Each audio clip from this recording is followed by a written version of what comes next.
I don't know when I realized they were going to be our adopted babies forever. We had been told early on, and we were in agreement that we were not going to get attached. We were just going to do our job because this was going to be an in and out kind of deal. It was a great way to get our feet wet. They were definitely going back to their biological family. And then on day 3, Liz was in tears and said, I already don't want them to leave. I already love them.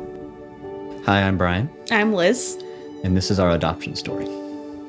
I've known my entire life that I wanted to foster. We agreed pretty early on that that was something that we wanted to do. When we first started fostering, we always said we were open to whatever.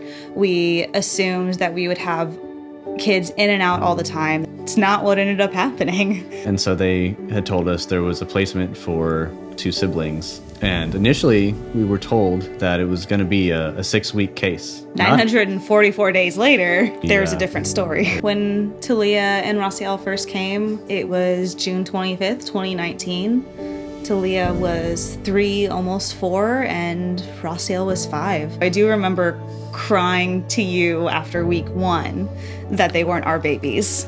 We spent the first 6 weeks, or the first couple weeks going, oh, they're going to go back to their biological parents. They're getting everything together. They're doing great. Then to, oh, they're not doing great. We spent 944 days going, I love them so much. I want the best for them. I want what's best for them, and that might not be me. What they need and what you need, you have to balance those 2 things with prayer and intentional work.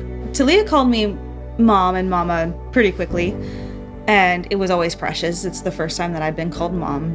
Raciel took longer. The first time he called me mom, it was something so insignificant. Mom, can I have a glass of water? And I handed him a glass of water, and I left the room, and I wept. And I called Brian, I'm mom. We'd already seen so much heartbreak from them, of wanting so much from their biological parents. My heart just broke all the time for them, and when he called me mom, it just felt like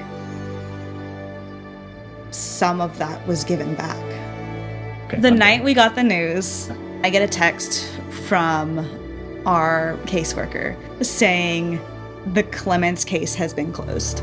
I stood up from the table and just ran out of the room, and the kids were like, what is going on? What's happening? Because we needed to tell the kids together. We ran into the room. Brian goes, we're not foster parents anymore.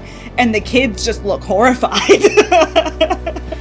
and then we clarified for them that we're your parents now. Yeah. And you're our kids now. And we are officially, by ruling of the court, we are a family. Do you know that when you're adopted, legally through the system, you get a new birth certificate? It says your new name on it. And Raciel and Talia, it has our last name on it. Their old birth certificate doesn't exist. How beautiful is that? That is a part of God's adoption story that I hadn't ever considered. Yes, I am adopted, a part of God's family, but what about everything before I was adopted? It doesn't exist anymore. I absolutely love that we get to see who they will become. And we have an opportunity to help shape their future, to shape the people that they will be in the world. There's no going back. This is us. This is forever.